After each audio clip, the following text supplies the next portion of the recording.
May na-discover nga akong bagong milkteahan na nakatayo dito sa may Lakang-Tula. Ang pangalan niya ay Super Daddy. Ayan yung daan, papunta dyan yung daan. Kung magagaling kayo sa may SM Clark, dadiretso lang kayo at makita nyo na siya, nasa highway lang siya sa may left side. Napakamura lang, 29 and 39. So 5 plus 1 sila. So 6 pieces ang milk tea. Nasa 175 yata yung binayaran ko dyan. Ayan, nakapagbayad na nga ako. And pagkalabas ko, habang binibidyo ko itong shop, nakita ko itong schoolmate ko, nakilala niya ako, si Julene. Schoolmate ko siya nung high school. Ahead ako sa kanya actually. And then, ayan, nakapagbayad na nga kami, nakuha ko na yung milk tea. At in-interview ko ng bahagya ang nagtitinda. Sabi ko, bakit Super Daddy ang pangalan? And sabi niya, dapat daw Sugar Daddy. Pero hindi daw in-accept ng sa may government. So, kaya Super Daddy ang nilagay. Pero napakasarap niya, affordable na, and sulit na sulit ang inyong pera, di ba? Fast forward, nakalis na nga kami doon sa lugar ng milk teahan. Pumunta na kami dito sa may bazaar. Naghahanap kasi ako ng salbabida para sa ating baby love kasi nga bibili ko siya ng salbabida para nagbabalak kami mag-swimming.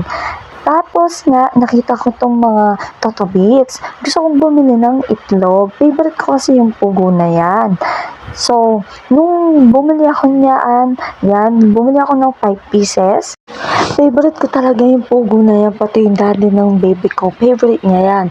Fast forward nga, ayan, nandito na kami sa may Jollibee main gate. Dito nakapark ang aming Pajero, charot, ang aming motorbike.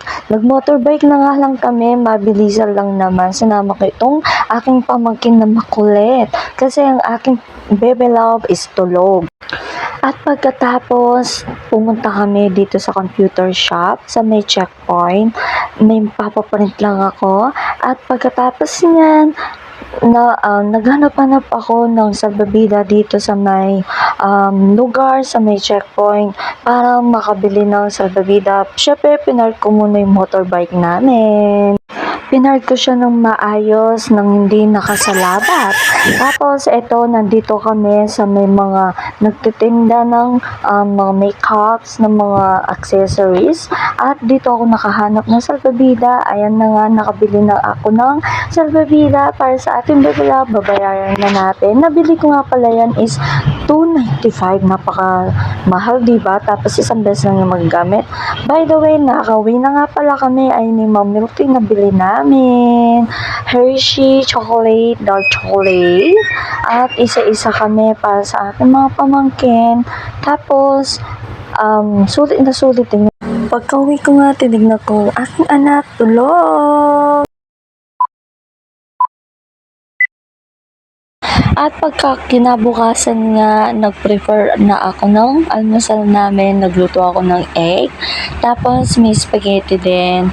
And nilagay ko na yung baby love ko sa may chair na lamesa sa kusina.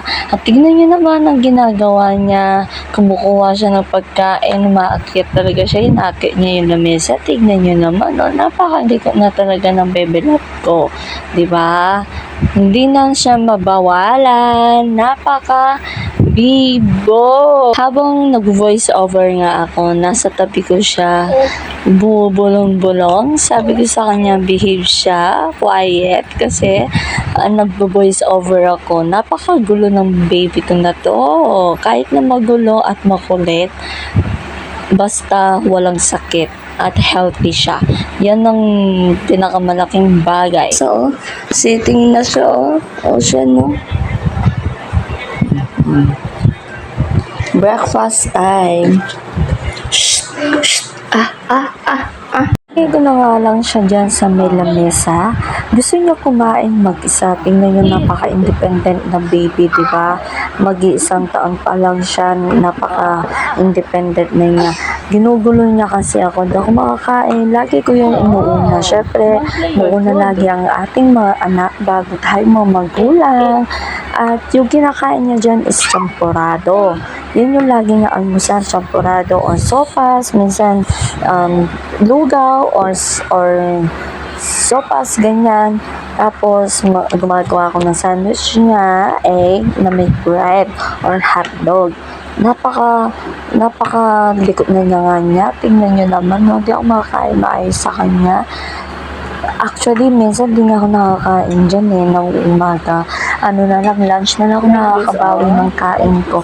Kasi sa kanya lang, nauubos yung oras ko sa pagpapakain ko, sa pag-aasikaso ko. Well, ako naman yung magulang niya, okay lang naman yan, na ako yung mag-asikaso sa kanya. Don't not waste your food. Oh. Hey.